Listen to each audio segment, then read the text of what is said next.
Smell what the flock is cooking. Flock up or flock off, not you. You stick around because it's about to go down. You now flock one of the most energetic Indian in the Eagleverse. Let's do it like to do it around this time, about this time, at this time. Let's get the flock in here, man. So we got a new sign, another sign. Like Howie season is in full effect. Let's get that straight. Let's get this clear. Howie season is in effect, and all he says in Howie. Busting the stupid dope moves. I told you, don't call him Howie no more, bro. Call him Howie. He just be maxing and cooling, maximizing all this cash that Jeff Steban Laurie is sending him out to do work with, bro. I'm looking at these guys. Cowboys ain't doing nothing. We're going to talk a little bit about them today. What else we got? We got a little bit of backup QB. Let's get into that. Yeah, and I mean, just main things, the main thing, man. This whole thing, like this Howie season, it's non-stop. This dude keeps spending, man. I saw a list because, you know, sometimes we're going to look at it as just, you know, the free agency acquisitions. But what we did in this offseason so far, I can honestly say, without my bias, without my ego bias, looking out the world through eagle-colored glasses, poking my beak in and saying, ah, and all of that, is that the fact that this team has gotten markedly better, bro. You look, we got new offensive coordinator, Kellen Moore, upgrade. Vic, I mean, nothing against the guys before this, whatever. You know, we just, come on, man. I got to talk about it as I see it, y'all. No shade, no hate. But, you know what I'm saying? New offensive coordinator, Kellen Moore, upgrade. Vic Fangio, upgrade. Saquon Barkley, upgrade. Bryce Huff, what? Added addition. Chauncey Gardner, upgrade. Devin White, that we're about to get into, upgrade. Devontae Parker, bro, is still out over there. I heard a few jarring things about him later. Zach Bond, Def Piece, Matt Hennessy, Def Piece. This team has gotten markedly better in this postseason, this bowl season, in this Howie season. What the flock is we talking about? But let's get the next keeping out of the way, man. Please like and subscribe. If you about that fly, goes fly. Drop a comment in that box if you flying with the flock. Let's fly. Do remember, join that maniac thing. Know the game. You hit that bell, you get a bing whenever I'm on this YouTube thing. Let's fly. And while that's the maniac thing, let's keep the main thing the main thing. Hope this video finds you in good vibes, good sides, clear skies, fly skies. If you're not there, I hope this helps you get there because we're about to go there. Oh yeah. And I'm hyped. I mean, you know what? I was listening to a few of the old heads this morning. John McMullen, Jody Mack. You know what I'm saying? They had a few dudes on their show. Damo, I forget the other dude. Boom. But, you know, so things are going on. People are talking about it. Whatever. The last night I go to sleep, I'm hyped. Matter of fact, nope. I can't even say I went to sleep hyped. I saw the news. Wanted to hop on. I was like, let me chill out. I'm going to make Mrs. Maniac. Like, knock him out. Whatever the case may be. Boom. Because I'm super excited.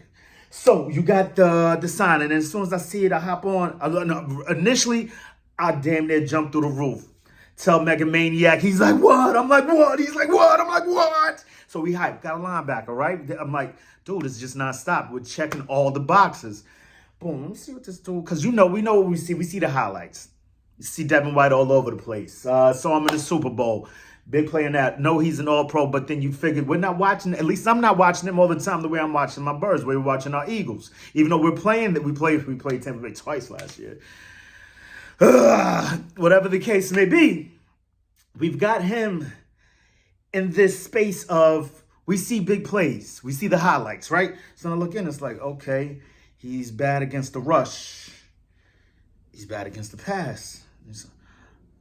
Oh shit, he's good against the rush. He's good against the pass. You're seeing all kinds of things. This dude, he has more exclamation points, periods, commas, asterisks, all kinds of punctuation around him. But he makes punctuating plays in games. So it's like, you know, do you look at these papers? Do you look at these stats?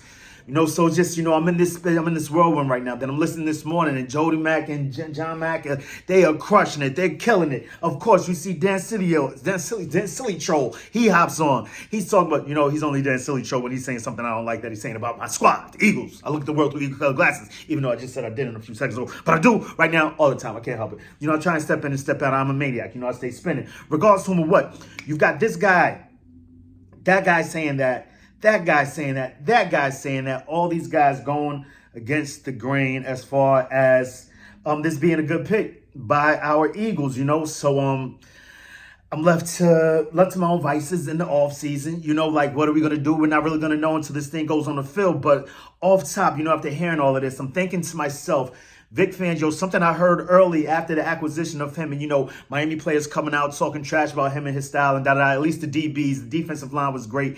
But then one of his former players comes out and says, you know what, I mean, at the bottom line, you know, Divas, they do this, but look at that line, look at the way that line performed, yada, yada, yada. Vic Fangio, he's going to make you a better team. And one thing that stuck out to me was the fact that he said, and what he does for linebackers and most of his players is that he takes the thinking out. Now, not to say that these dudes don't have to be smart players. Of course they do. They're going to have to execute certain things at certain times. And one of the things that this guy is great at is having instincts. So I believe he will be more left free to use his instincts. And I can't believe, in my heart of hearts, my green heart, that Vic Fangio had nothing to do with this acquisition. Like, it would baffle me if this was just Howie at his own. You know what I mean? Like, there's too many things, too many people in this room, too many things working, too many pieces working for it to just be like, even though a lot of guys were falling off the board and it could just be a vanity move, like, bro, all the top guys are gone. We need one of the top guys. Let's go snatch up Devin White. I believe he was number 36, 46, something on like the top 100 free agents available, whatever the case may be. So we've got that going. And I'm just thinking that Vic Fangio can maximize this dude's talent with the raw talent that he has and the instincts that he has and just pointing him in the right direction. Basically, I say all that to say that, you know, what this former player said was that he's the type of DC that's going to take a lot of the thinking out to let these guys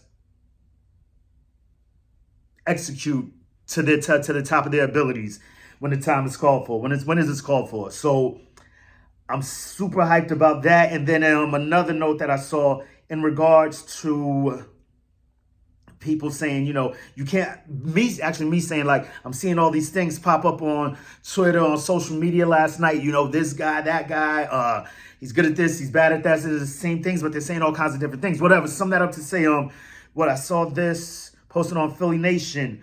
On the whole, Devin White PFF grades. As a former PFF employee, I will say that linebacker grades are volatile. It's hard to judge what a linebacker's role is on any play. For instance, what gap he has in the run game. Did the defensive linemen do their job? What zone did he have? Things of that sort. So we've seen that on multiple occasions. This past season, we saw it a lot of times. Not a lot. Well, we saw it a few times when the defense wasn't quite on the up and up during the Malcolm Jenkins years, where, you know, like Malcolm Jenkins is like, what the, and you know, he's the type of dude pull his arms back in. We saw Slay pull his, like, with the flock in that Dallas game, and never forget 3rd and 31, right? Oh, my flocking good. That was on Christmas, wasn't it? Christmas Eve. Whatever the case may be, these grades that we look at, I mean, like I said, what I see with my eyes, I see flash plays, I see highlights. And then I'm hearing Tampa Bay fans say, like, yeah, you know, forever, you probably get about 5 highlights a year. And then the rest of that, he's trash. What do we want? We want turnovers. When do we want them? We want them now. So I don't know. Are we going to take the good with the bad? At the end of the day, we're going to have to wait till this season rolls around to really have a true assessment of what Devin White is. But at the end of the day, for off-season purposes, I can't be mad at this pick. We picked up a top linebacker. We're checking off all boxes, heading to the draft. It's kind of leave us wide open to go grab whatever we want to grab. A little quick note, a little side part. You know what I'm saying? I ain't want to get into the draft quite yet. I'm leaning towards, because, oh yeah, Jack Stoll's going. Piece to Jack Stoll. Another one out the coop. Another one flew the nest, man. So that's rough. He was a great Eagle. You know, like I said, I always say I love them all. Like these dudes become like family to me because I'm crazy. I'm going to end up stalking one of these dudes one day. Mark this down, a maniac. This is crazy. This is going to be documented. Like, yeah, he said he was going to be crazy. See him on the news like that Chiefs guy. Probably not. Regardless of what, you've got us checking off all the boxes, getting ready for this draft, and Jack Stoll's gone. What if we go and snatch up Brock Bowers? I wouldn't even be mad at Tyler Guyton right now at this point with what we've done with this defense so far. One thing, of course, I loved it because it was one thing in a positive lane as far as what Jody and Johnny was saying about the Eagles. I forget who it was. I think it was Jody. He said whatever. I get those dudes mixed up all the time anyway. Regardless of what, it's that, you know, much like I said yesterday, possibly seeing Bradbury with a bounce back season, seeing Bradbury in a Fangio defense playing what he's meant to play, using his brains. Like I just said, he takes it away, but this is a cerebral player in a zone scheme.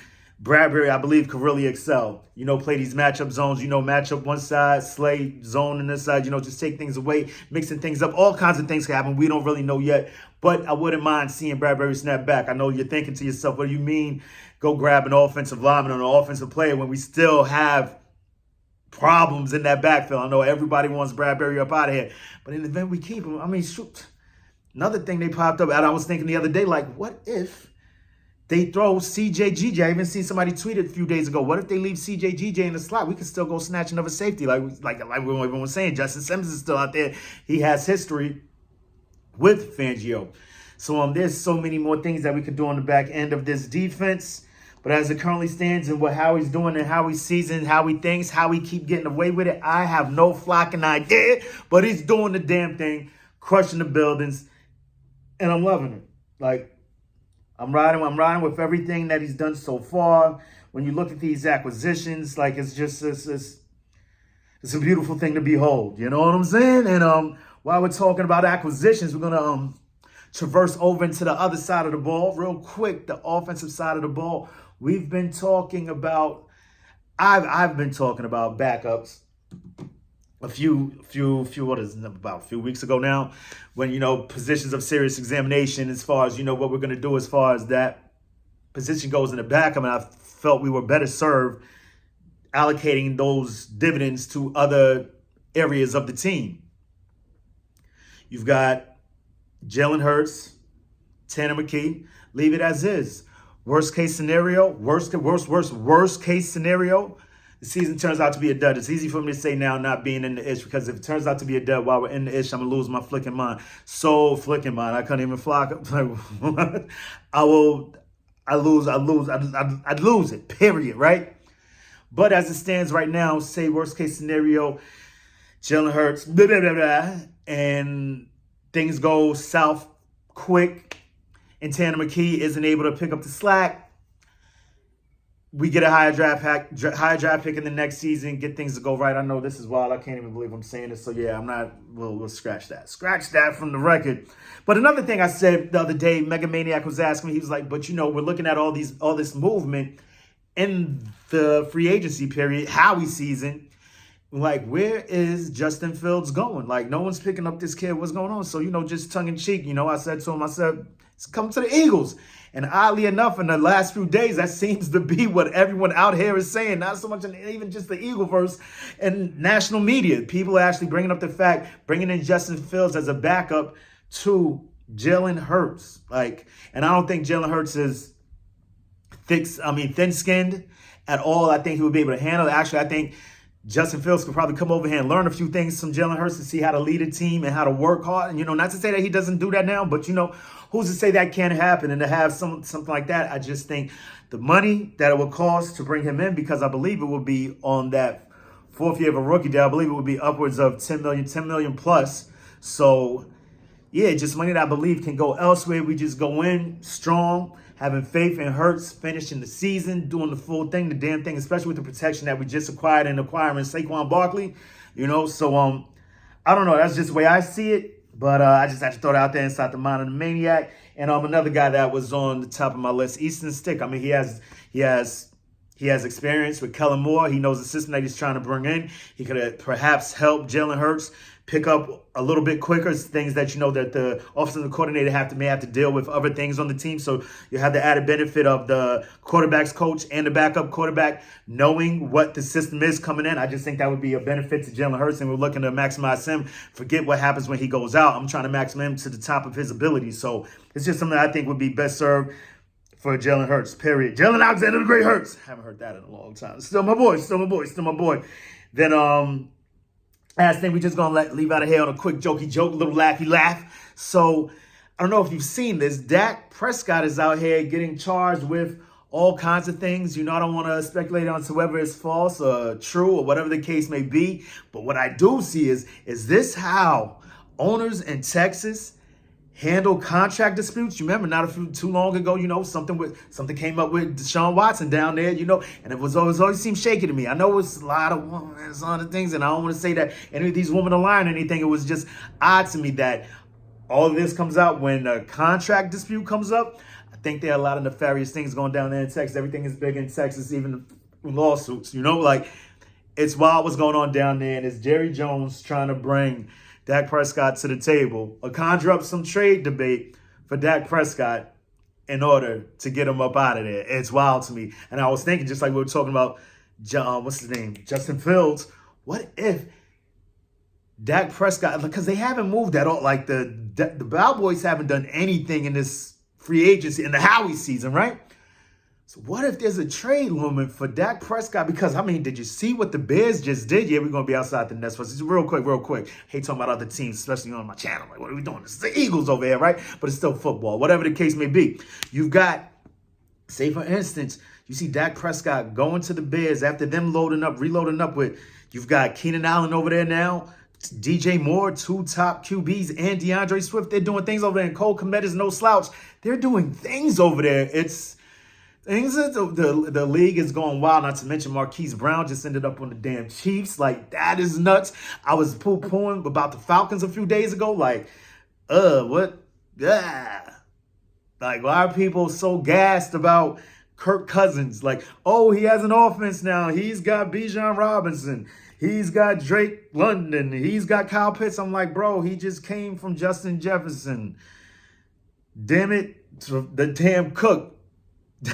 You had freaking Justin Jefferson, Dalvin Cook, TJ Hawkinson, like, not to mention KJ Osborne, amongst other guys. Like, dude, like, he had this before. But now, seeing what Atlanta just did these last 2 days in acquiring Mooney, and last night, getting rid of their backup, getting rid of Ritter, a dude they just drafted, I believe, first round 2 years ago, getting rid of Ritter for DeAndre Kendall Moore?